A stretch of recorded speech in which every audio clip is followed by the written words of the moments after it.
eu tinha uma mensagem, Deus tinha me falado, Deus tinha me mostrado, mas hoje, Deus mudou tudo. Que Deus é esse? Que muda. Chegou fulano, chegou ciclano, a coisa está um pouco diferente, eu senti um arrepio diferente no momento do louvor, ou o louvor falou sobre determinado tema.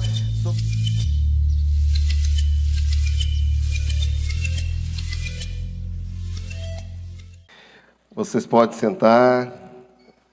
Alegria, né, gente? Mais uma noite, nós estamos aqui para engrandecer o nome do nosso Deus, né? Toda glória, toda honra pertence ao nosso Senhor e nós estamos aqui muito felizes, né? Com aquilo que Deus tem feito, com esse despertamento. Estava falando com os pastores, nós estamos vivendo um tempo aí de graça de Deus, né? Porque é difícil uma igreja parar uma semana para um seminário de interpretação bíblica. Temos semanas de oração, graças a Deus, mas também uma semana para nós nos debruçar, né? Através da palavra de Deus e ter esse tempo aí de preparo para grandes batalhas que virão, né? Para esse papel fundamental da igreja do Senhor nesse tempo que a gente está vivendo aí. Queridos, eu quero, antes de iniciar, fazer alguns agradecimentos, assim, porque eu acho que eles são importantes, né? Eu vi o esforço dos irmãos, eu vi irmãos aqui, que nem o Tiago aí da mídia, com 2 crianças vindo para o seminário, sem a esposa. Eu vi o diácono Mateus lá todos os dias com a filhinha, né? Fazendo um grande esforço. Eu vi irmãos pedindo folga no trabalho, saindo de longe.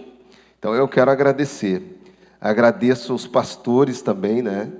Que junto com eles trouxeram seus obreiros das congregações, por esse engajamento. Os irmãos vindo de Viamão, o grupo de irmãos está lá atrás, né? Vindo de Viamão. E eu percebo assim, gente, uma fome, uma sede, né, de aprendizado. O nosso diácono Luciano também, a Tati também são de Viamão, né? Pessoas andando alguns quilômetros. E para quê? Para que nós venhamos aprender mais da parte de Deus. Então, eu louvo a Deus, né? O diácono Alexandro, que preparou os cafés aí, os coffee break para nós, que está preparando um cachorro quente lá. Amém? Então, eu louvo a Deus, eu tento enxergar, gente, né? Irmãos e irmãs, né? Jovens e anciãos, né? Que estão aí com esse desejo, com esse fogo ardente no coração. Então, isso é especial demais, viu? É lindo de ver o que Deus está fazendo. Amém, queridos? Eu quero fazer um combinado com vocês que vocês não vão gostar muito, mas hoje nós vamos tocar direto. Amém? Até 21h45. Amém? E aí sim, ou talvez até um pouquinho antes, né? E aí a gente vai ter um tempo ali como é que é chamado? Network, né? Um momento de comunhão também dos irmãos aí. Amém? Então tá, vamos iniciar. Essa é a nossa aula de homilética do nosso seminário bíblico, seminário de interpretação bíblica. Graça e paz aos irmãos que estão aqui na igreja e você que está aí no YouTube nos acompanhando também. Amém? Inscreva-se no canal, deixe seu comentário e que esse vídeo, né, que essa videoaula, por assim dizer, possa abençoar a vida de vocês também. Amém? Queridos, eu quero ler com vocês, em primeiro lugar, no livro de Neemias, no capítulo 8, verso 1 até o versículo 7, a palavra de Deus. Neemias, capítulo 8, versículo 1. Esse grande homem de Deus, ele traz um pano de fundo. Eu gosto muito dessa passagem bíblica. ela fala comigo e cada vez que eu leio ela, vagarosamente, nós tiramos lições e aprendizado. Vocês encontraram? Neemias, capítulo 8, verso 1 diz assim: quando chegou o 7º mês e os israelitas tinham se instalado em suas cidades, todo o povo juntou-se como se fosse um só homem na praça em frente da porta das águas. Pediram ao escriba Esdras que trouxesse o livro da lei de Moisés, que o Senhor dera a Israel. Assim, no primeiro dia do 7º mês, o sacerdote Esdras trouxe a lei diante da assembleia, que era constituída de homens e mulheres e de todos os que podiam entender. Ele a leu em alta voz, desde o raiar da manhã até o meio-dia, de frente para a praça, em frente da porta das águas, na presença dos homens, mulheres e de outros que podiam entender. E todo o povo ouvia com atenção a leitura do livro da lei. O escriba Esdras estava numa plataforma, olha só que interessante, elevada, de madeira, construída para a ocasião. Ao seu lado, à direita, estavam, e aí tem alguns nomes: Matitias, Sema, Anaías, Urias, Ilquias, Maceias, e à esquerda estavam Pedaías, Misael, Malquias, Razum, Rasbadana, Zacarias e Mesulão. Esdras abriu o livro diante de todo o povo, e este podia vê-lo, pois estava num lugar mais alto. E quando abriu o livro, o povo todo se levantou. Esdras louvou o Senhor, o grande Deus, e todo o povo ergueu as mãos e respondeu: Amém, amém. Então eles adoraram o Senhor, prostrados, rosto em terra. Os levitas Jesua, Bani, Serabias, Jamim, Acube, Sebatal, Odias, Mazeias, Quelita, Azarias, Josabade, Hanã e Pelaías instruíam o povo na lei, e todos permaneciam ali.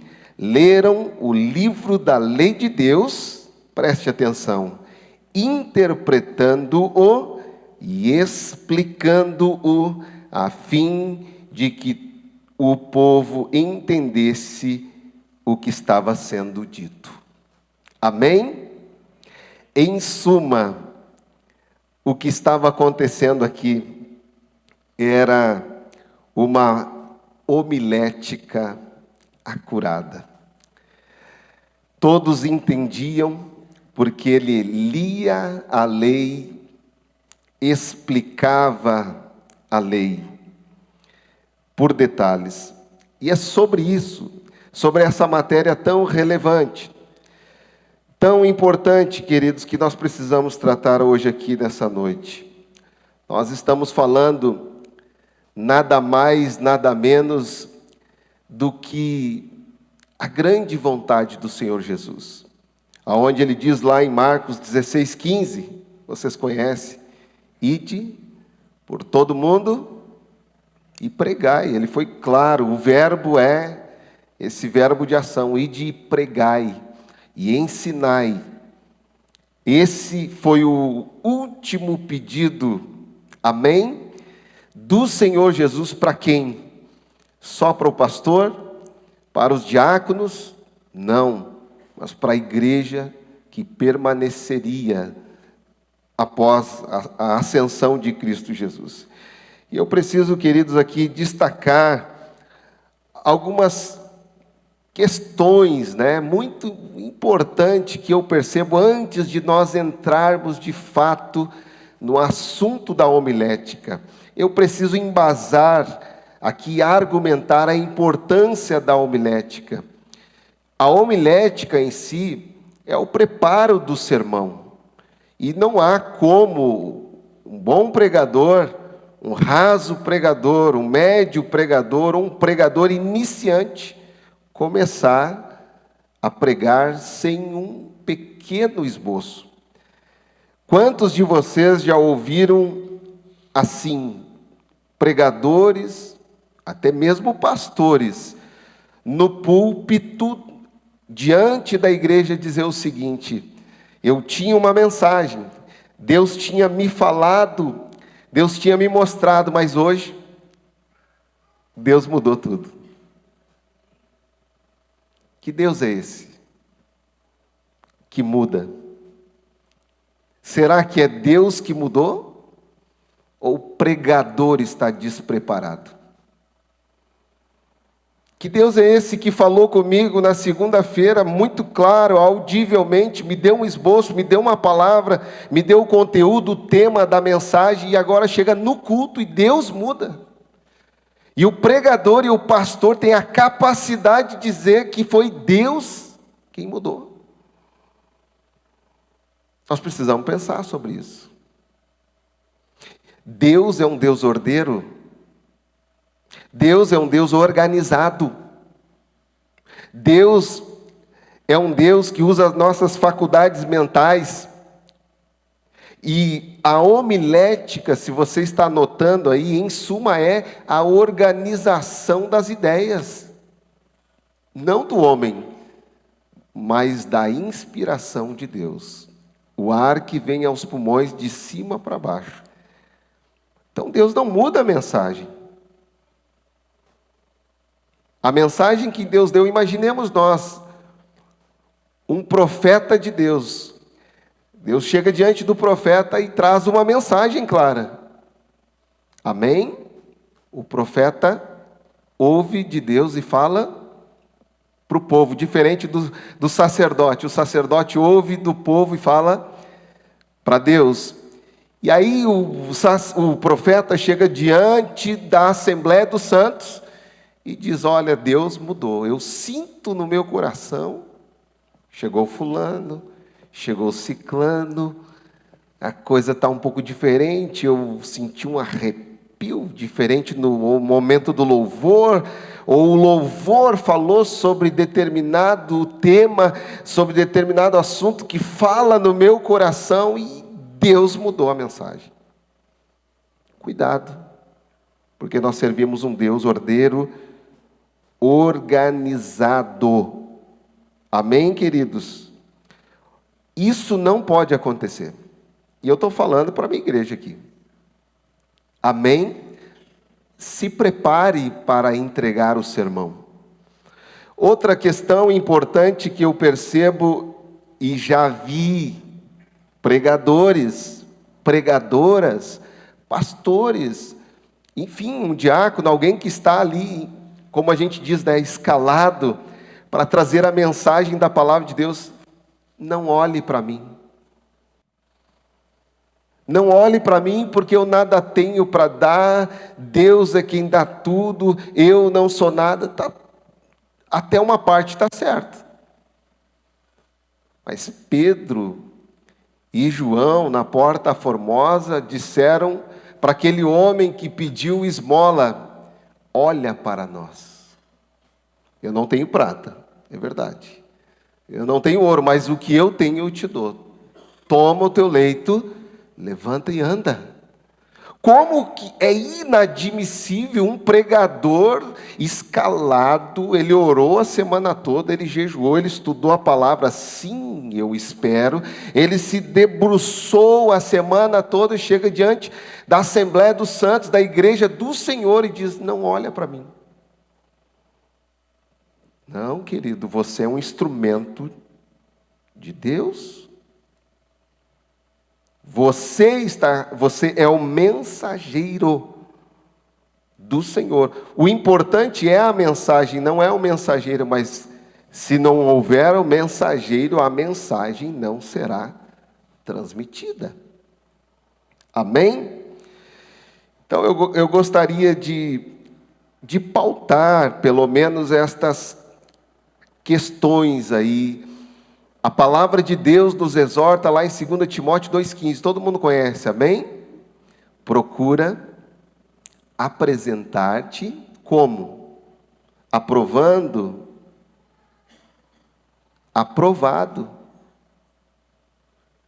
Como? Procura apresentar-te como obreiro aprovado, que não tem de que se envergonhar. e que maneja bem.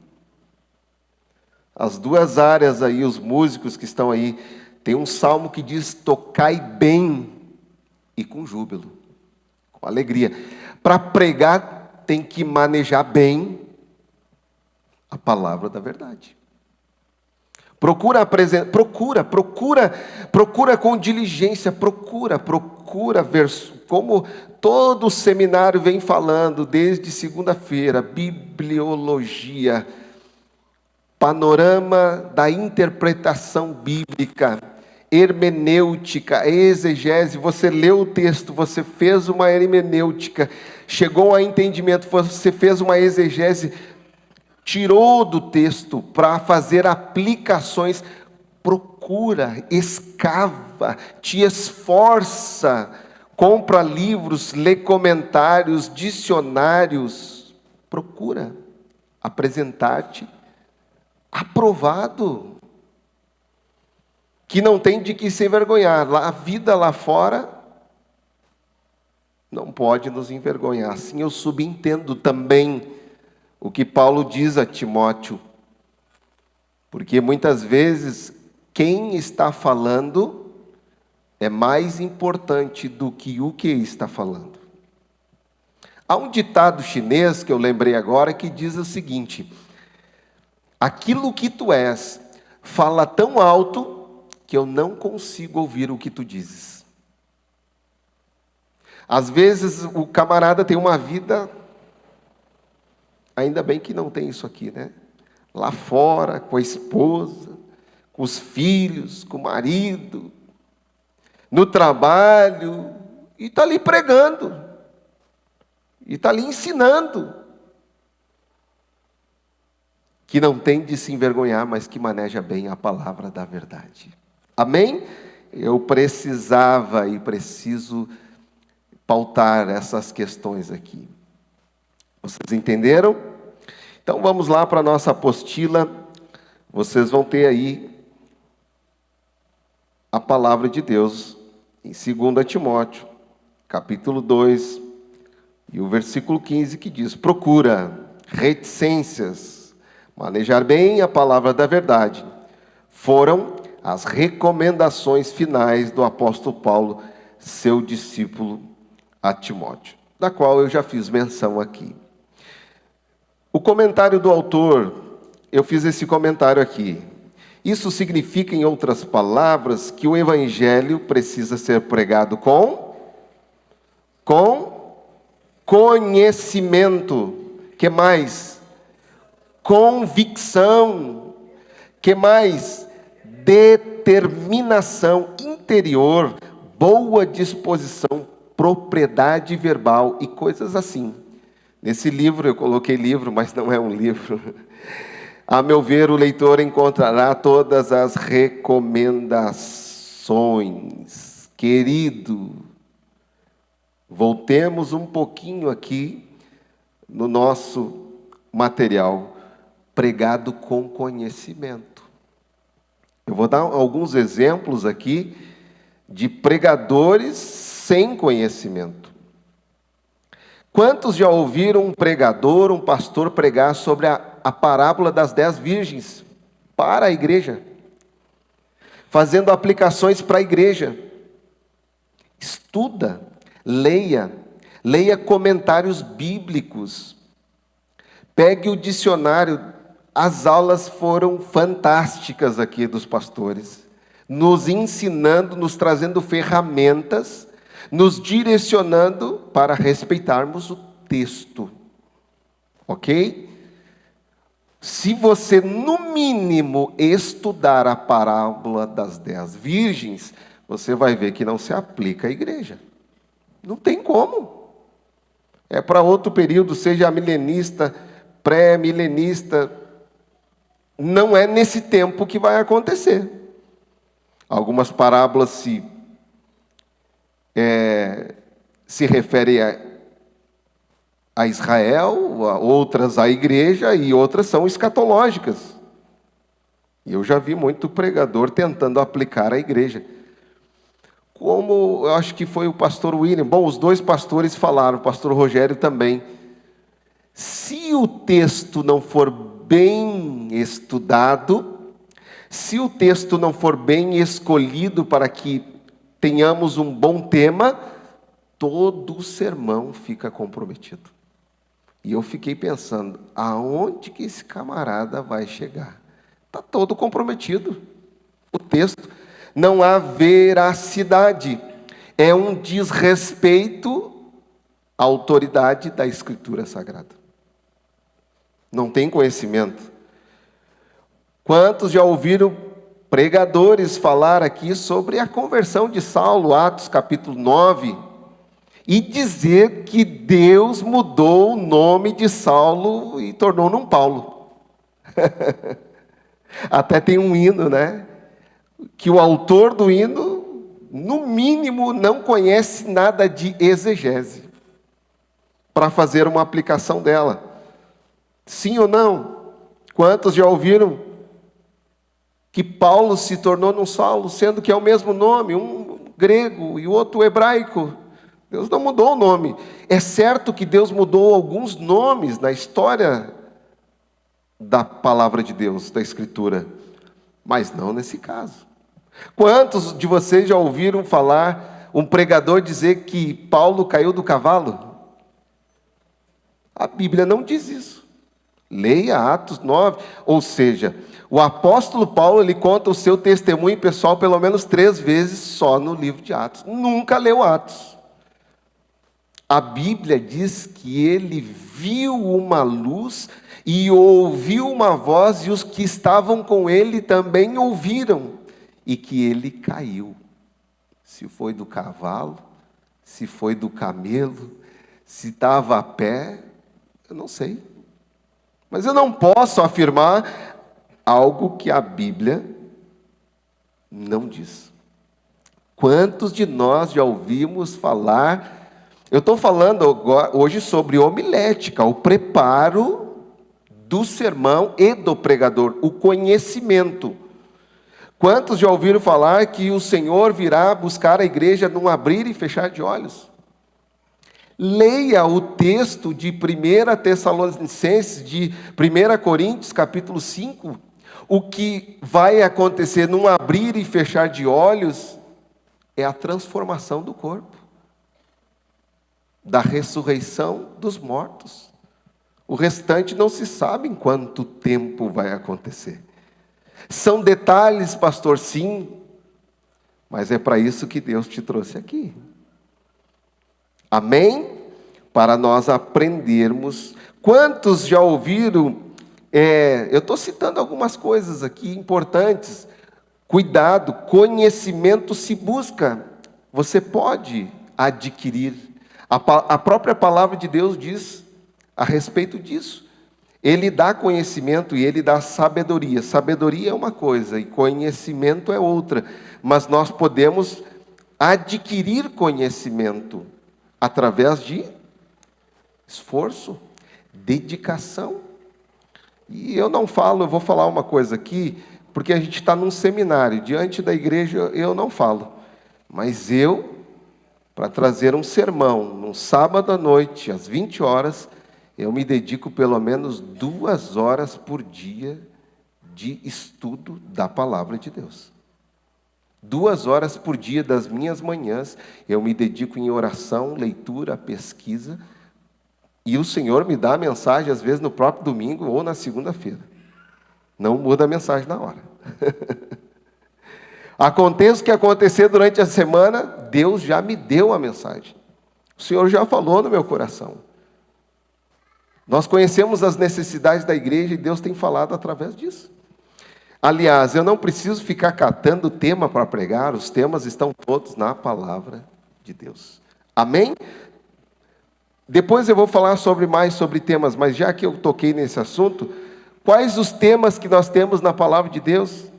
Salvação, perdão, reconciliação, volta de Cristo. Quer mais do que isso? E vai. Os temas estão na palavra de Deus. Não precisa inventar tema, não precisa inventar título, não precisa uma frase de efeito. É só olhar para a Escritura. Quantos de vocês já ouviram que Noé levou de 2 em 2 animais para a arca. A escolinha infantil, né? Mas leia o texto de Gênesis que você vai ver que de alguma espécie eram 2 e de outros 7. É diferente. Amém? Estão comigo aqui? E outros, queridos, mais. Então, conhecimento. E depois tem uma vírgula aí que diz convicção. Eu aprendi uma frase: fale a verdade como sendo a verdade. Porque tem muitos que falam uma mentira como sendo a verdade. Quantos dominadores da eloquência, vamos falar depois sobre isso, retórica, políticos, falam com uma persuasão de convencimento, com convicção. E aí o pregador chega aqui e diz: abra tua Bíblia comigo, capítulo tal, versículo tal, e eu quero falar uma palavra hoje aqui, que fala sobre amor. Amém, irmãos? Eu não estou falando de perfil, eu estou falando de convicção. Nós temos a melhor mensagem, o melhor remédio, o único remédio para a alma. Por isso necessitamos de convicção. Pedro levantou-se no dia de Pentecostes com convicção. E Deus deu a ele memória, o Espírito Santo o lembrou. Ele veio desde Noé até aqueles dias, ele lembrou do profeta Joel, que nos últimos dias Deus derramaria do seu Espírito sobre toda a carne. Convicção, a ponto da igreja, dos irmãos perguntar: o que faremos, pois, irmãos? E ele trouxe o remédio. Ele aguçou a sede e alcançou o copo d'água. O que disse Pedro? Arrependei-vos. Então nós precisamos de convicção. Pastores, irmãos, irmãs, nós precisamos pregar com alegria, com reverberação interior. Não é grito que eu estou falando,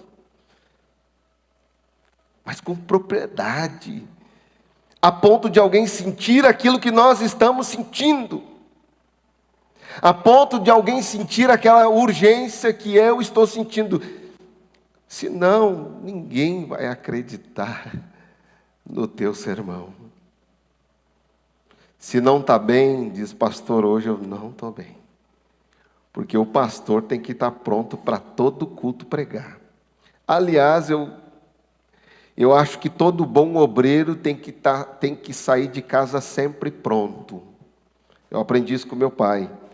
Pronto para fazer uma oração, uma leitura de uma palavra, pronto para fazer um ato fúnebre, para ler uma palavra num aniversário, uma apresentação de criança, pronto para que se o pastor é humano, ele é limitado e pode acontecer um infortúnio, alguma coisa, e aí o pastor não pode, liga para o pastor William naquele dia já tinha avisado que também não podia, liga para o pastor Rogério teve um imprevisto e o pastor Argeu está em outra cidade, e agora tem o pastor Rogério, mas o pastor Rogério está atendendo a outra congregação, e agora, irmãos? E a igreja está toda aí. Você tem que estar pronto. Com o sermão aqui, ó. Procura apresentar-te aprovado. Você tem que estar pronto. Vocês aqui todos são obreiros. Se eu disser assim, irmão fulano, passa aqui e lê uma palavra para nós e faz uma oração, essa palavra já tem que estar marcada.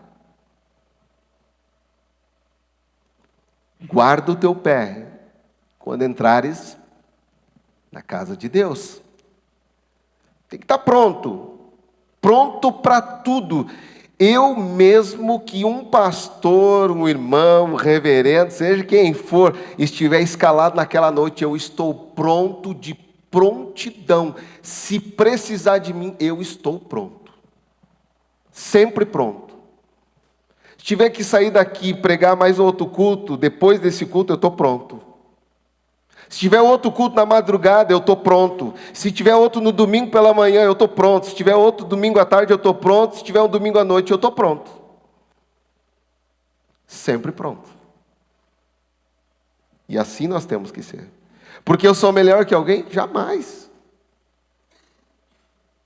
Mas porque eu honro a obra do Senhor, a igreja de Deus. E Deus me deu esse chamado e te deu também. Nós temos que estar pronto. Com convicção, com determinação interior, com boa disposição, propriedade verbal e coisas assim. Amém? Vamos aqui, queridos, para a nossa introdução. Homilética é uma ciência vasta e muito valiosa. É uma ciência quando considerada sob o ponto de vista de seus fundamentos. Pode também ser considerada uma arte, quando visualizada em seus aspectos estéticos. E não deixe de ser também concebida como uma técnica, quando aplicada no modo específico de sua execução ou ensino. Esta ciência nasceu como um termo designativo, quando os pregadores cristãos começaram a estruturar mensagens embasadas dentro dos princípios da retórica grega e da oratória romana. A partir do quarto século depois de Cristo, estes princípios foram sendo introduzidos lentamente na proclamação e ensino da verdade divina em reuniões regulares congregadas para o culto a Deus. Entretanto, somente no século depois de Cristo é que essa ciência assume um papel importante com suas técnicas e adaptações às habilidades humanas. Então, queridos, em suma, a homilética é uma ciência e a mais importante. Tudo que nós ouvimos é importante. O bom vinho a gente serve no final, é hoje, o melhor vinho, né? A homilética é a arte mais importante. Não há igreja sem pregação. A pregação pública das Escrituras é o ápice da igreja. Nós nos reunimos para orar, nós nos reunimos para cantar, nós nos reunimos por conta da comunhão, nós nos reunimos para cear, nós nos reunimos para festejar. Mas a pregação é o coração da igreja, é o que pulsa. Todos nós estamos aqui por conta e por causa da pregação. Todos nós ouvimos o chamado de Deus por causa da pregação. Quero falar mais sobre isso. E aqui no nosso material você tem. Mas afinal de contas, o que é homilética? Eis aqui a definição. Homilética é a ciência que se ocupa com a pregação cristã e de modo particular com o sermão proferido no culto, no seio da comunidade reunida. O termo vem da palavra grega homilia. O verbo homilein era usado pelos gregos sofistas para expressar o sentido de relacionar-se e conversar. Por isso, muitas vezes falamos à igreja. Hoje, vamos conversar sobre esse assunto. Porém, vale salientar que a homilética não é a mensagem, mas disciplina o mensageiro para melhor entregar a mensagem. Não nos esqueçamos, a mensagem é de Deus, conforme Efésios 6,19. A palavra que não volta vazia não é a palavra do homem ou do mensageiro, mas a palavra de Deus. Entretanto, não devemos esquecer que para melhor compreensão e apresentação da mensagem, deve haver um certo preparo e treinamento por parte do orador. Por isso eu estava falando que a pregação é o ápice da congregação. Por dois motivos, queridos, ou mais motivos nós precisamos enumerar. A fé que nós obtivemos, ela vem através do quê? Da pregação. A fé vem pelo ouvir da palavra, pela palavra. É isso que está escrito na tua Bíblia. Vem, Romanos 10:17, vem pelo ouvir pela palavra. Não está escrito da palavra, está escrito pela palavra. E isso faz todo sentido. Através da palavra, pela pregação, pela exposição da Escritura Sagrada, a fé vem. É a fé que você obtém. A fé não vem através do louvor, da primeira parte do culto. Não vamos falar de liturgia aqui. Poderia começar com a pregação. O que não pode faltar no culto? Louvor, adoração, né? Pregação, oração e o ofertar. São elementos que compõem o culto. Essa liturgia, que na verdade é uma mecânica de culto, nós é quem criamos, os homens convencionaram. Mas a fé não vem através do louvor. A fé não vem só porque eu sou membro de uma igreja. A fé não vem nem tão pouco, queridos, através da oração e nem mesmo por ler a Bíblia Sagrada. Pasmem, mas é uma verdade. A fé vem pelo ouvir e ouvir e ouvir pela palavra. Através da palavra de Deus é que nós adquirimos a fé salvífica. A fé no Filho de Deus.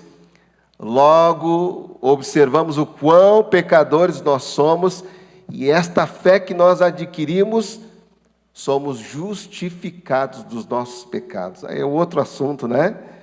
Mas é assim que começou. Então a homilética, anotem, é em suma a organização das ideias, dos pensamentos dadas através da oração, leitura da palavra de Deus. Eu preciso avançar aqui, agora com vocês, para a homilética e a eloquência. Até aqui tudo certo? Amém ou não amém? Glória a Deus. Eloquência. A missão principal da homilética é conservar o pregador. O pregador aqui tem sentido abrangente, inclui pessoas de ambos os sexos na rota traçada pelo Espírito Santo. Ela ensina onde e como se deve começar e terminar o sermão. O sermão tem por finalidade convencer os ouvintes, seja no campo político, forense, social ou religioso. Por esta razão, a homilética encontra-se ligada diretamente à eloquência. A eloquência é o quê? A capacidade intelectual de convencer pelas palavras. As palavras esclarecem, orientam e movem as pessoas. O orador que consegue mover as pessoas, persuadindo-as a aceitar suas ideias, é o quê? Eloquente, pois a eloquência é a capacidade de quê? De persuadir pela palavra. Fala-se de Apolo, um judeu natural de Alexandria, que era o quê? Eloquente e poderoso nas Escrituras. Eloquência, em primeiro lugar, não é pecado ser eloquente. Não é pecado ser persuasivo. O meu mestre, o teu mestre, foi o homem mais eloquente da face da terra, Cristo Jesus. É por isso que os livros datam antes de Cristo e depois de Cristo. Qualquer livro de história no mundo inteiro, qualquer biblioteca, você vai encontrar antes dele e depois dele. Porque ele foi um marco, porque ele foi eloquente, foi um grande orador, o grande pregador, fez sinais, sim, prodígios, milagres, maravilhas, claro, mas ele morreu na cruz por nós, trazendo uma mensagem eloquente. Olha como é importante a eloquência. Quantos de nós já não caímos no conto de um bom vendedor? Queria comprar um par de sapato e levei 3. E depois pensei, não precisava de 3. Mas o bom vendedor, o eloquente vendedor, me convenceu, me persuadiu, né, irmãs? Aleluia! A blusa rosa, mas leva uma branca. A verde também é bonita. E quem sabe uma preta, assim, para o dia a dia, mais básica. A boa vendedora, preparada para isso, para essa finalidade, com eloquência e persuasão, fez com que você pudesse comprar. Quantos de nós não lembramos do grande erudito apóstolo Paulo, depois de Cristo?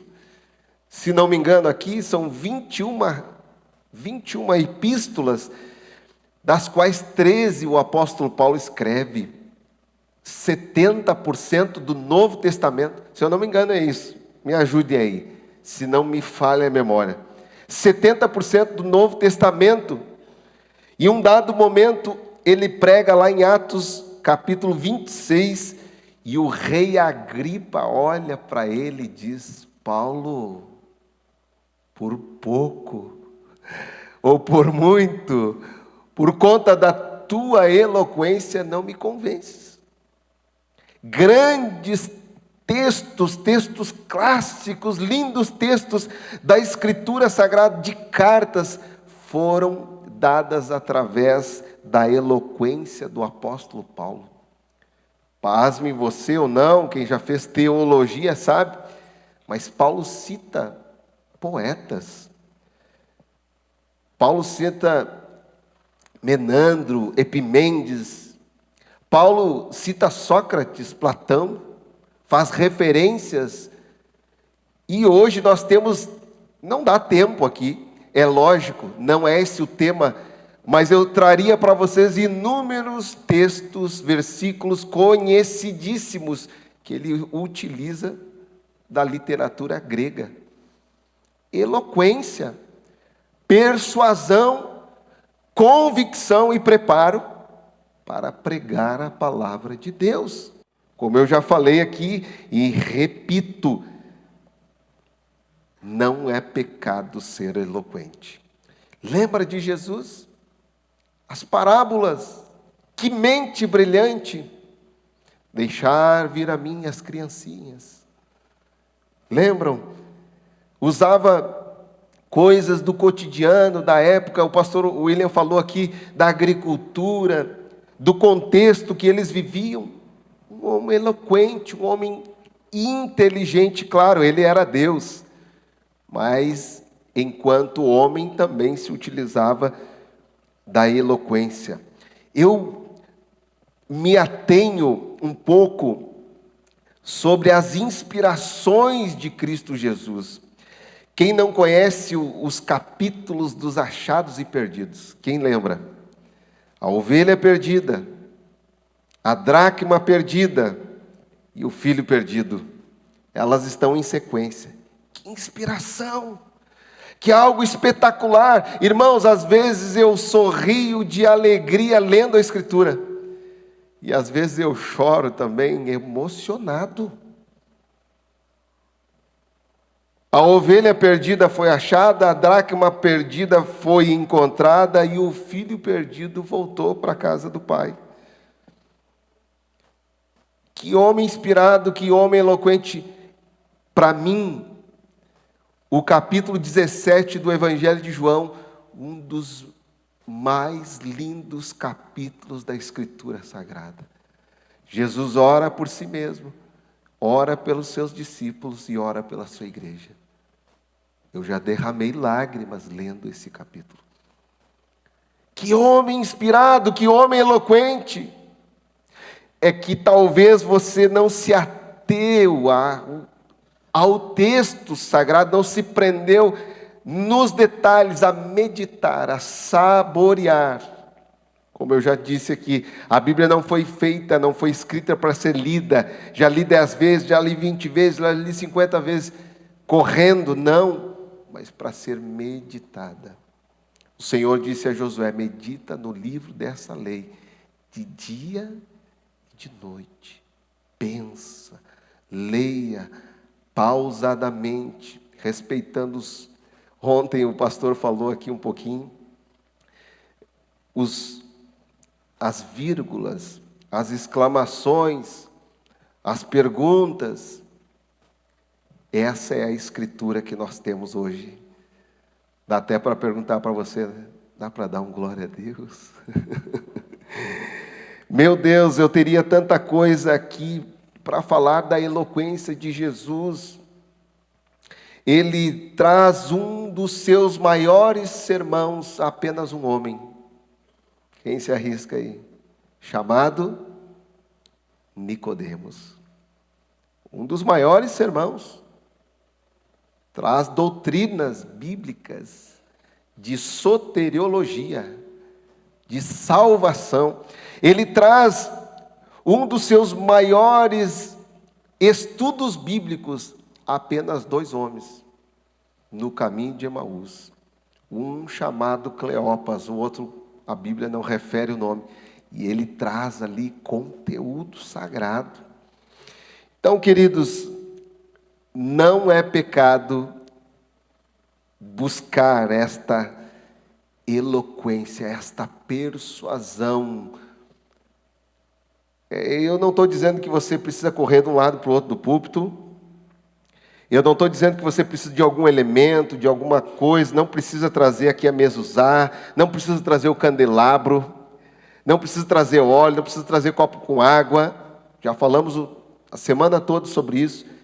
A palavra por si mesma, ela convence. Mas nós precisamos desta persuasão, deste desejo de convencimento do pecador.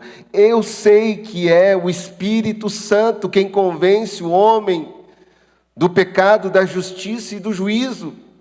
Mas você é instrumento de Deus na face da terra para esse convencimento. Amém? Então eu não posso chegar aqui, né? Contar minhas mazelas, porque hoje furou o pneu, porque hoje a minha esposa gritou comigo, porque hoje saiu uma notícia, porque aconteceu no Fantástico, porque vocês viram lá no STF. Que pregador é esse? O povo quer Bíblia, o povo quer palavra de Deus com persuasão, com eloquência, com convicção. Ele quer pasto verdejante, a ovelha quer comer. Certa vez um pastor falou comigo, pastor Daniel, eu não sou o melhor pastor não, e não sou o melhor pregador, porque eu digo, eu prego para depois do culto, eu não prego para o culto. Se você vem aqui para, eu vou receber um culto hoje, eu vou sair daqui alegre. Não, eu prego ensinando, é para depois. É esse direcionamento que Deus me deu. Mas um pastor, uma vez faz pouco tempo, me perguntou, pastor Rogério, o que o senhor faz para não ter na igreja rotatividade de membro? Porque às vezes na minha igreja enche, daqui a pouco está tudo vazio, pastor. E daqui a pouco tem meia dúzia, daqui a pouco vem uma multidão de novo, quando eu quero ficar alegre, o pastor abriu o coração comigo. E eu fiquei feliz por isso. Porque Deus me deu uma oportunidade para dividir com ele algo que eu também aprendi. E eu disse para ele, querido pastor, você precisa se aplicar na pregação do Evangelho, na proclamação, na exposição pública da Escritura como ela é. O pastor fazia algo assim, vai no YouTube aqui, amém, glória a Deus, né, Tiago? Pode colocar. Terça-feira, essa terça é terça profética. Na outra terça-feira era a terça da semeadura. Na outra terça-feira era, eu não sei, irmãos, era uma terça-feira de cada coisa. Sabe? E isso é difícil de tu manter, é que nem chiclete, na hora que tu mastiga é bom. Aí tu vai comendo, daqui a pouco, bota fora. Eu disse para ele, meu amado, para com isso. Você quer mesmo um conselho? Tira essa terça-feira, ensina o povo, abre a palavra, os temas estão, você vai criar. Outra coisa, pastor de tudo que é lado vindo, né? Não faz isso. Não terceiriza aquilo que você precisa fazer. Não coloca, você vai ter trabalho. Se eu trouxer um pastor, um pregador aqui sábado, domingo tem um monte de gente dizendo, pastor, mas o senhor ensina desse jeito e ontem nós ouvimos desse jeito.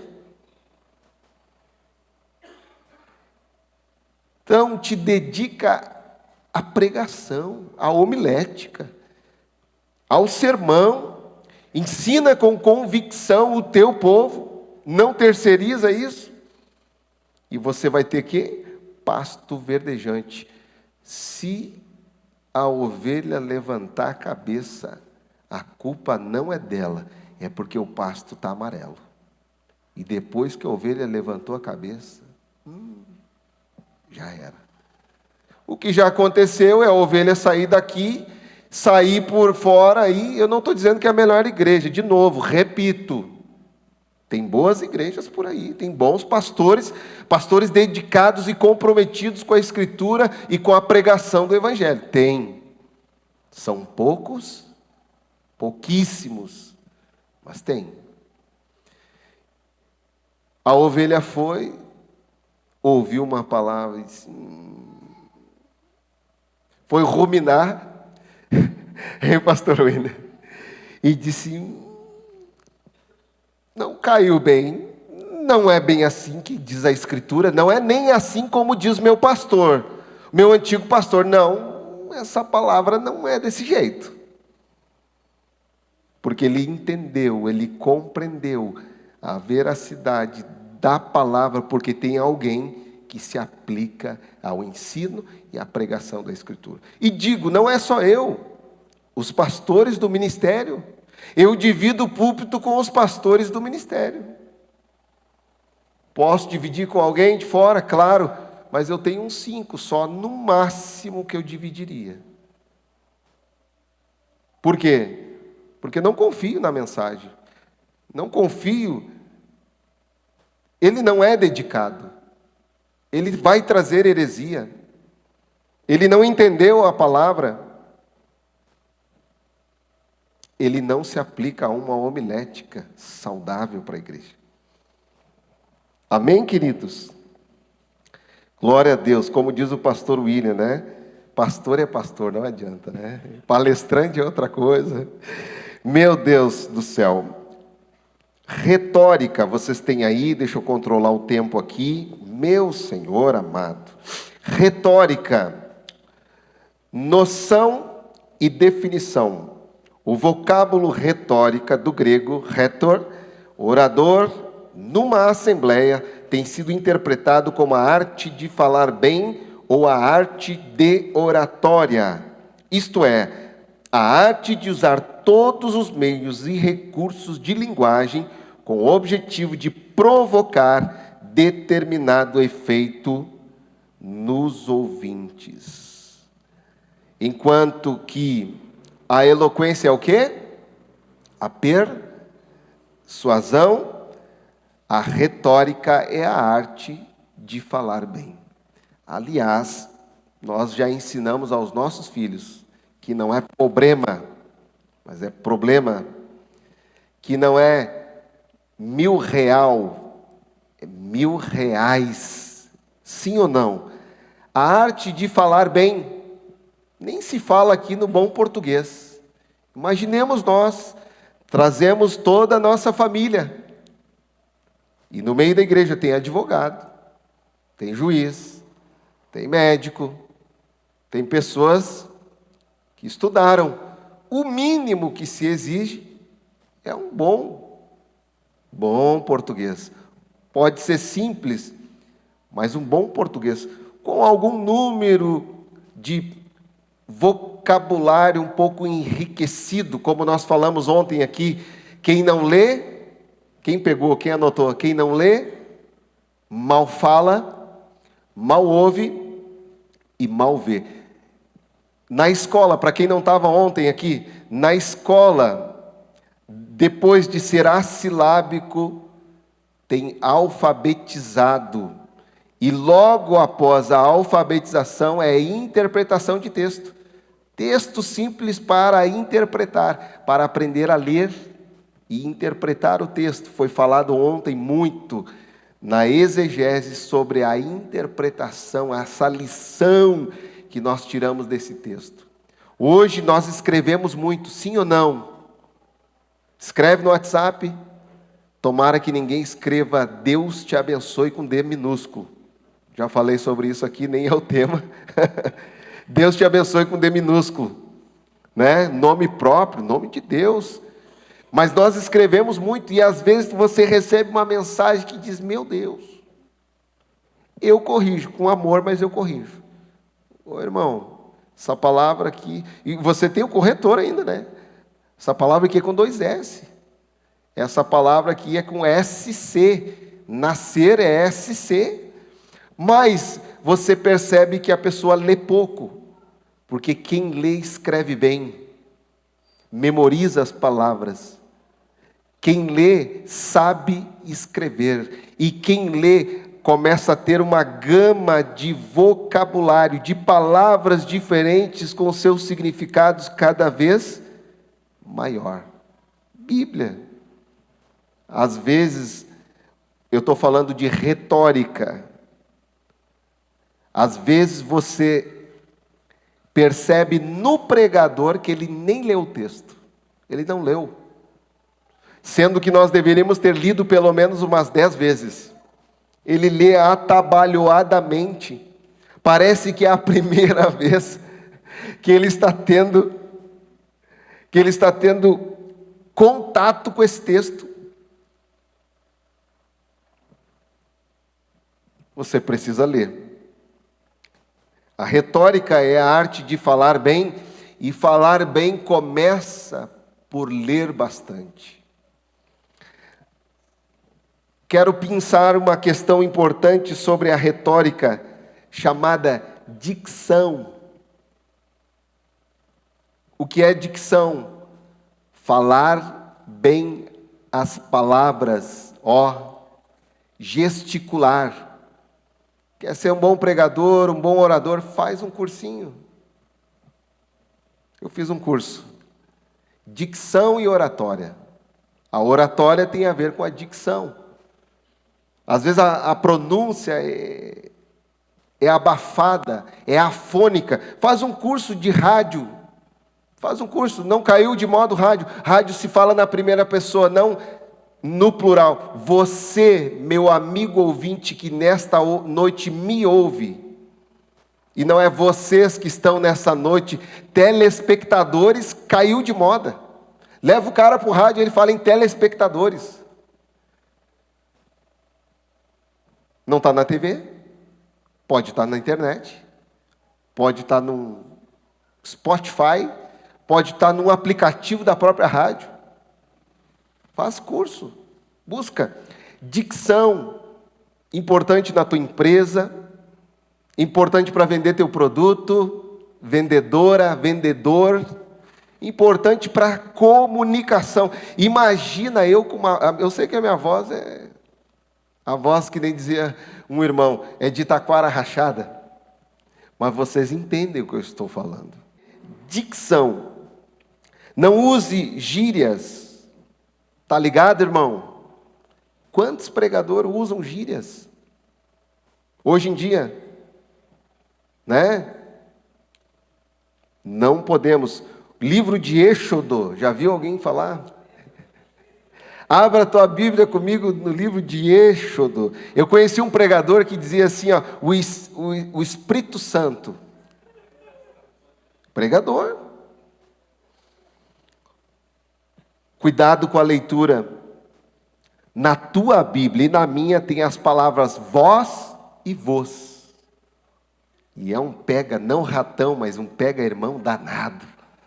Na hora que você vai ler, vós e vos, nós e nos predestinou. A todos nós, sim ou não? Respeite os pontos, interrogação, exclamação. O autor tem uma expressão aqui. Amém? Isso faz parte não da eloquência, mas de uma boa oratória. Microfone. Hoje tem esse microfone. Eu preguei muito com microfone com fiozinho, né? Todo mundo, né? E ainda tem, e é bom. Diga-se de passagem, é o melhor, não falha nunca. Mas às vezes pega aquele cabo do microfone e fica assim, né? Isso faz parte da oratória, da apresentação do pregador. Ou então ele acha que é um funkeiro, pega o microfone assim, ó. Nesta noite, neste dia, eu quero vos falar. Sim ou não? Identificou alguém aí? Ou se não, eu vou brincar com o meu pastor, porque o meu pastor aqui é meu amigão, né? Agora não, agora acabou isso, o pastor William está se adaptando com esse microfone, eu também demorei para me adaptar, mas eu vi o quanto é bom irmãos, essa tecnologia é boa, a gente fica com as mãos soltas, o irmão da técnica não diz, pastor, é 2 dedos, pastor, é 2 dedos, cadê o irmão Tiago? É 2 dedos, né, irmão Tiago? É 2 dedos. E aí, alguns pregam lá, pastor William, assim, o microfone fica aqui, ó. Amém, irmãos? Glória a Deus, irmãos. Não se ouve nada. Ou então que nem o Silvio Santos, fica com o microfone aqui, né? O tempo todo aqui, né? Microfone é assim, 2 dedos, né?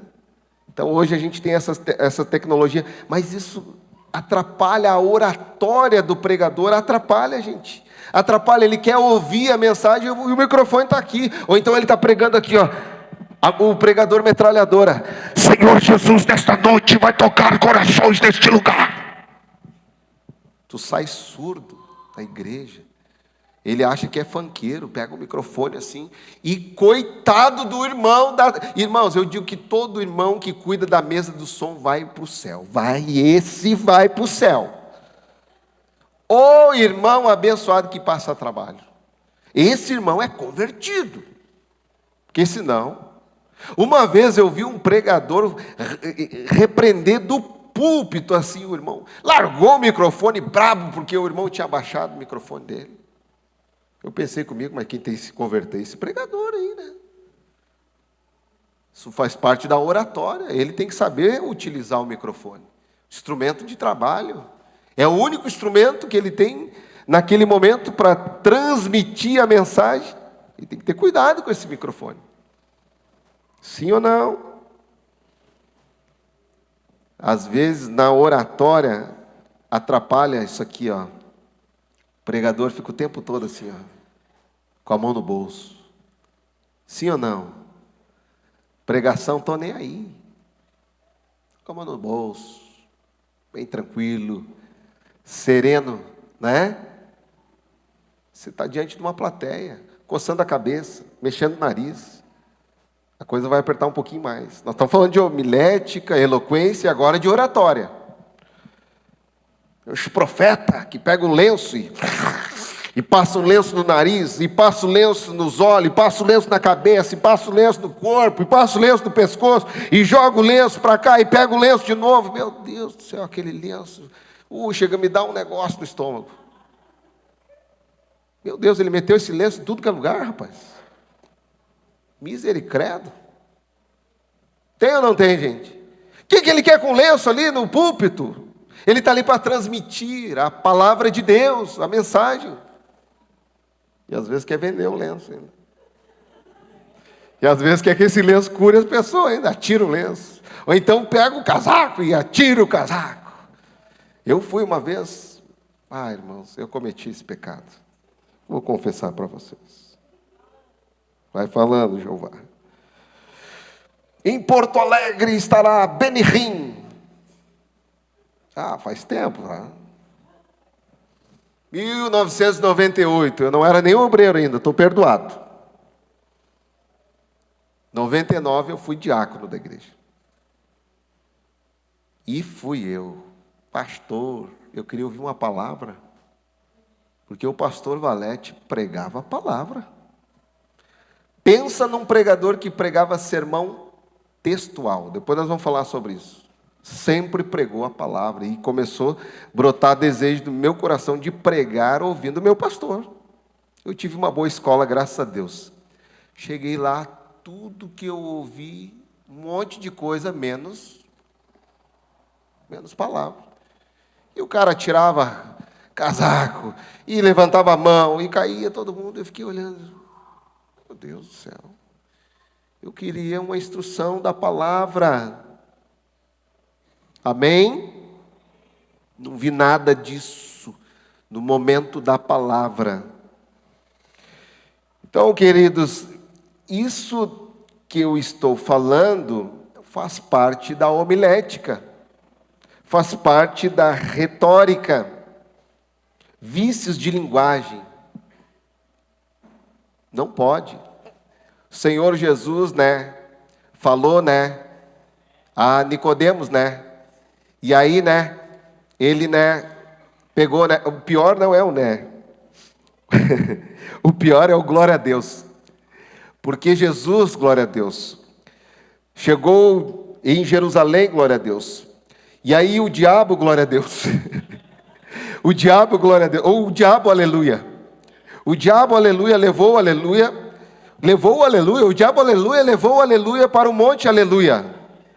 E tentou Jesus, aleluia, 40 dias, aleluia, glória a Deus, aleluia.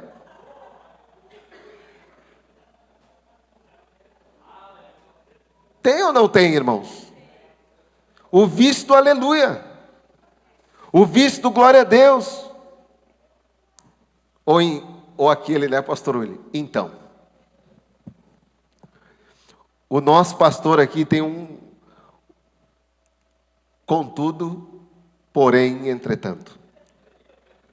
Mas é só no meio do sermão. Voltamos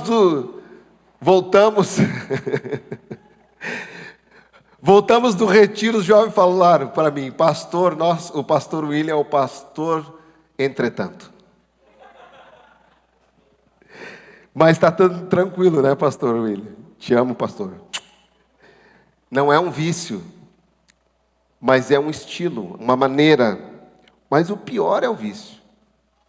Vícios de linguagem, gírias no sermão, jamais. Deixa de lado. Amém? Às vezes mostra um pouco de nervosismo,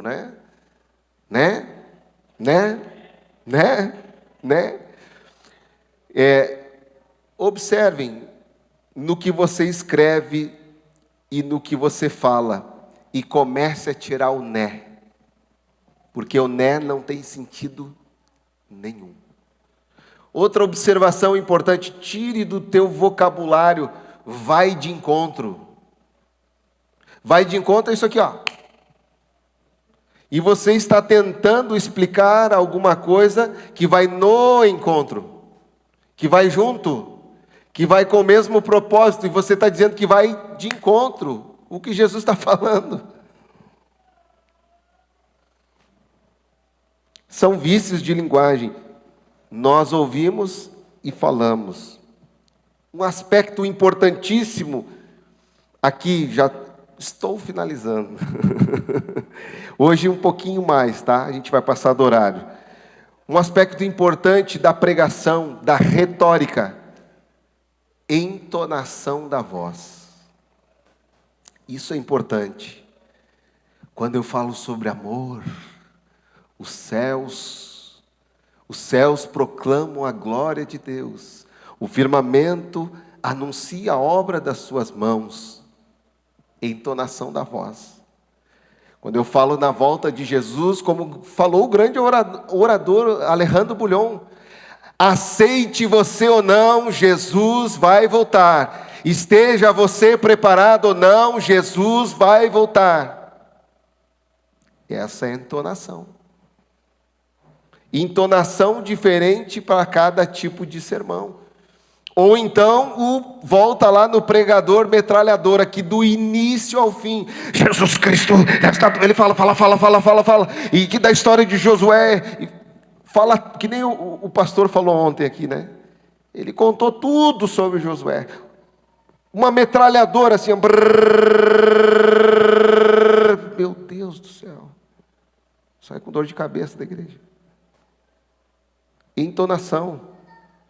Tem horas que vai lá em cima, tem horas que fica no meio, tem horas que vai mais abaixo.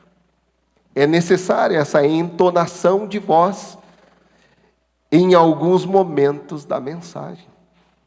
São técnicas, mas que nós precisamos utilizar elas para melhor compreensão da mensagem. Amém? E agora aqui para concluir, eu preciso falar uma coisa, principalmente para os nossos irmãos aqui, né? Do ministério. Pastores, presbíteros, pregadores, vestimenta faz parte da apresentação do pregador, faz parte da homilética. E hoje eu não estou engravatado, como é que é? Enfaixotado. Não é que estar de gravata e de terno é uma obrigação. Se eu botar a gravata aqui, vou dizer, prega a gravata, ela não vai pregar. Mas os irmãos estão acostumados a me ver de gravata. Quando vê o pastor sem gravata, vão dizer, tem alguma coisa diferente do pastor. Ou então o pastor vem de Nike, uma calça jeans, uma camisa, né?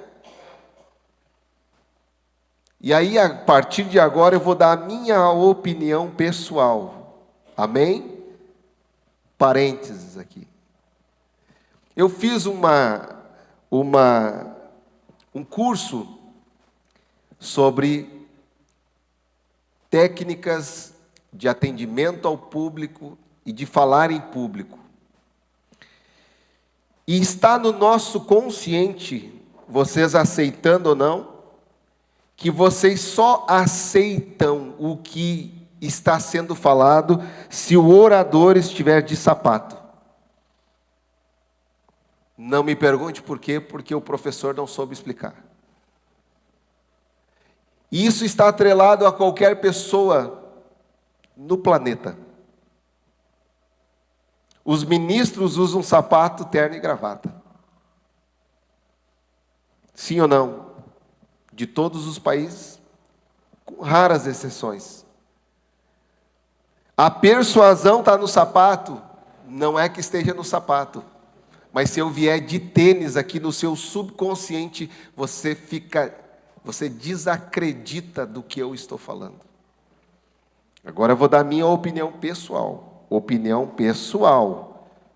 Pessoal, não é regra e depois uma regra para o ministério.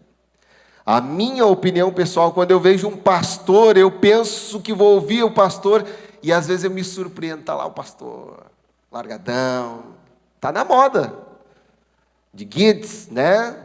Como é que é?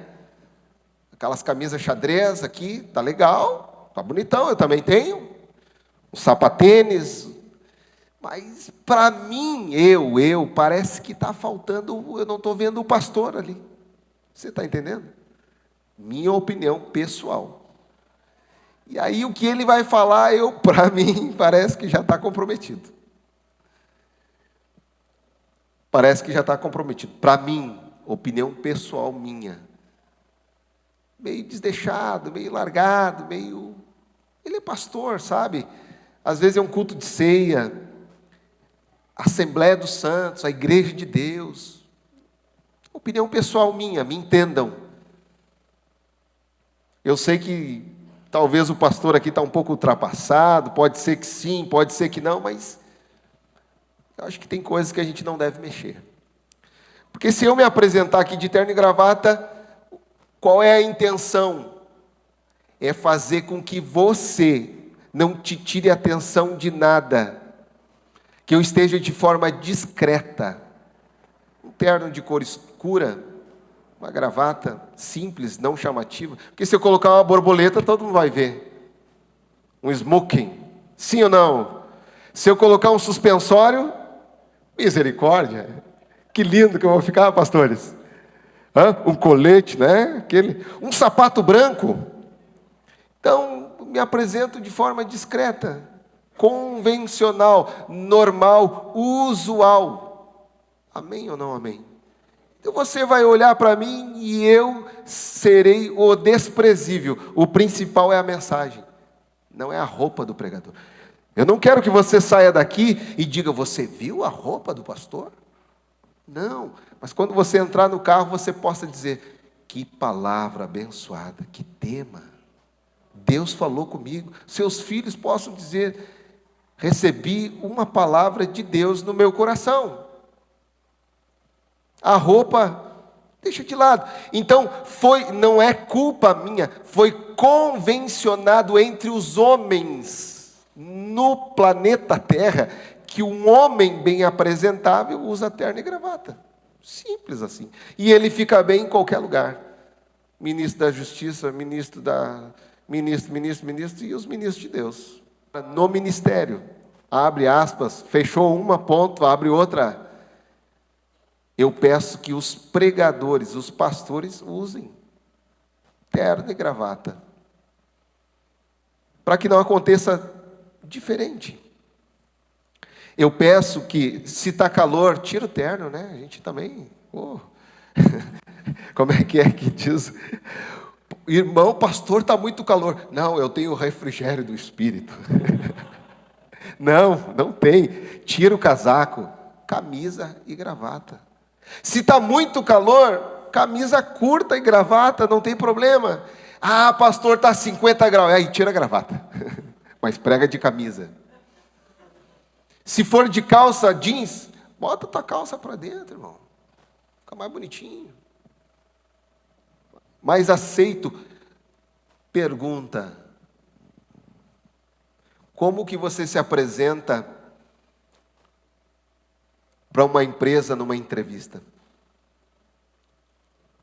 A não ser que seja uma empresa assim, fora, né? Como que é o teu cabelo, como são os teus gestos, como é a tua postura, como é a tua vestimenta. E tudo tem regra. Minha esposa trabalhou na Ferramentas Gerais, que era proibido mulher usar calça no financeiro. Ela tinha que usar saia 3 dedos abaixo do joelho. Era a saia mais curta que podia usar. Não podia usar calça. Como é que os pregadores falavam antes? Slack. Os mais antigos sabem o que eu estou falando. Regra e norma das Ferramentas Gerais. Saiu, foi para outra empresa, ela trabalha há 14 anos numa outra empresa que é proibido usar tênis. E uma vez por mês, numa sexta-feira, é liberado todos os funcionários usar tênis. O restante é roupa social. E ela trocou todo o armário dela, irmãos, para obedecer às normas da empresa. Igreja tem que ter regra também. Não é usos e costumes. Eu não sou a favor de usos e costumes e respeito usos e costumes nas igrejas. Mas os usos e costumes do nosso ministério é discrição, em primeiro lugar, e decência. Ponto. Eu não cobro se tem que ser de saia, pode usar uma calça, porque tem calça sensual, e tem calça discreta. Tanto para o homem, quanto para a mulher. E quem vai pregar, então, nem se fala. Então, usa o convencional que você não vai chamar a atenção. E coloca uma gravatinha bonitão. Tua esposa vai dizer, lindo do meu coração. Todo homem de gravata fica bonitão. Só não vai vir com borboleta, tá? Amém, queridos? Faz parte, sim, da apresentação do pregador, da retórica. E para nós concluir aqui, queridos, eu não tenho como me ater por causa do horário, né? Mas vocês vão ter aí os tipos ou a classificação dos sermãos, e são inúmeros, né, gente? Sermão de natureza homiliasta, temático ou tópico, textual, expositivo, inferencial, ilativo, extemporâneo, improvisado, não recomendo. Sermãos especiais, aí vai casamentos, aniversários, bodas, o acadêmico para formatura, funeral, crianças, palestras e outros eventos especiais. Mas os principais são o temático, o textual e o expositivo. O sermão temático é aquele, eu não vou ler tudo agora, vocês têm o material aí. O sermão temático é o que em todo ele norteia um tema.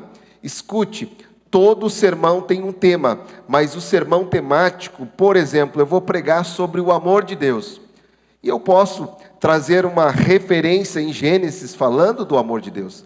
Eu posso trazer uma outra pincelada lá no livro de Sofonias, mas também posso vir até João e falar também sobre o amor de Deus. Se eu for falar sobre o amor de Deus num sermão, agora o próximo aí, textual, eu posso utilizar o texto de João capítulo 3, porque Deus amou, 3,16, porque Deus amou o mundo, sim ou não? Para quem ele disse? Vocês conhecem o texto mais comum, vamos dizer assim, clássico da Bíblia Sagrada. Mas para quem que Jesus diz? Por quê, por quê, por quê? E Jesus responde, porque Deus amou o mundo de tal maneira. A quem ele está dizendo?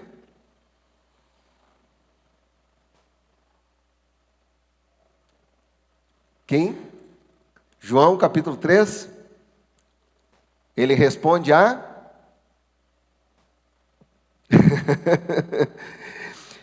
Nicodemos. O sermão expositivo vai contar essa história, vai expor todo o texto e poderá chegar nesse clímax dessa resposta. Mas o sermão, avançando expositivo, eu posso expor, por exemplo, só o capítulo 3 e o versículo 16. Só um exemplo, e um exemplo muito, mas muito simples aqui. Eu deveria gastar muito tempo para falar sobre sermão expositivo, porque na verdade é o que nós entendemos que é o melhor. Vou dar um exemplo das subdivisões que existiriam no sermão expositivo. João 3,16. Porque Deus amou, o maior amor. É uma subdivisão natural do texto.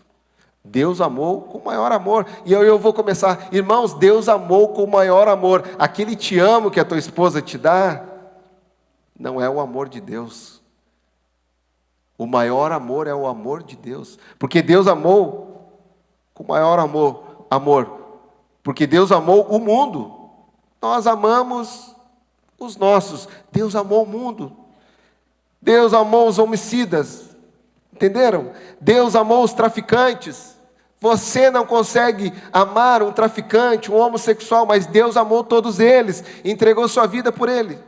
Deus amou o mundo de tal maneira, aí você vai explicar, de uma maneira inexplicável, de uma maneira grandiosa, que deu a maior dádiva.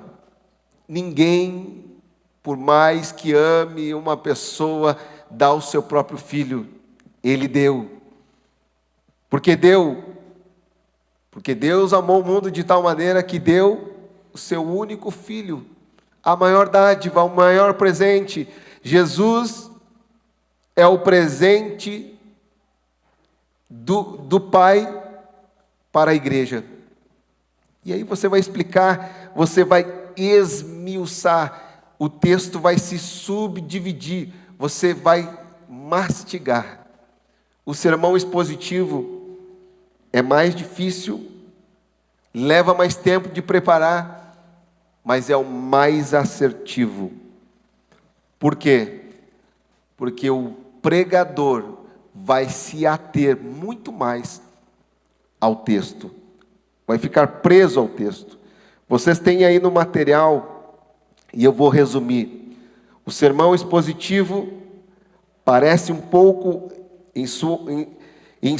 o sermão textual, sendo que necessariamente ele assume um caráter mais extenso e progressivo. Define-se esse tipo de sermão como aquela mensagem em que uma porção mais ou menos extensa das Escrituras é interpretada em relação a um tema ou assunto. Eu preciso falar um pouquinho sobre isso. Isso chama-se, essa porção do texto, chama-se perícope, uma parte do texto. Vocês devem ter observado o pastor William pregando no sábado passado, aonde ele começa no capítulo 3 de 2 Timóteo, se eu não me engano, e avança para o capítulo 4. E às vezes a gente não entende.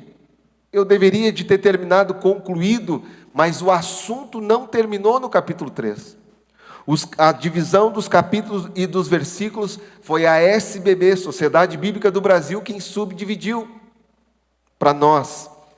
Mas nós temos que entender que às vezes aquele assunto não termina aqui. Aliás, uma dica aqui: nunca termine uma leitura de um versículo em uma vírgula.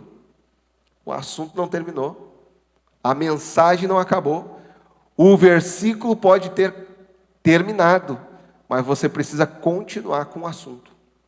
Então, a perícope é a porção desse texto, e através dessa perícope, desta porção, que pode ser um versículo, 2 versículos, 20 versículos, 18 versículos, existe um assunto, um tema, da onde nós falamos que na pregação expositiva, o tema emana do texto. Um exemplo: eu estou escrevendo uma carta para o pastor William, e digo: pastor William, obrigado pela visita, te agradeço, a visita foi bela, a visita foi maravilhosa, a comida estava boa. Eu estou falando de um assunto, estou falando da visita, estou agradecendo a visita. Daqui a pouco, eu mudo esse assunto. Pastor William, quando vier, me traz aquele livro que eu te emprestei. Está me fazendo falta. Eu continuo falando com o pastor William, continuo escrevendo para o pastor William, mas o assunto mudou. E aí muda a perícope e muda o tema da pregação. Por isso que a pregação expositiva requer muito estudo, muita leitura para entender o autor, para fazer aquelas perguntas. A quem está falando? Por que está falando?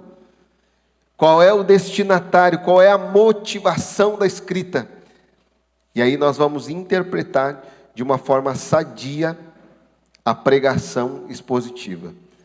Então, ali no finalzinho do trecho que eu li, do primeiro parágrafo ali, diz que a das Escrituras é interpretada em relação a um tema ou assunto. É parecido com o sermão temático, mas não é igual. Nós vamos nos prender numa porção de um texto, e na verdade nós vamos ler o texto, explicar o texto e, por fim, aplicar o texto à igreja.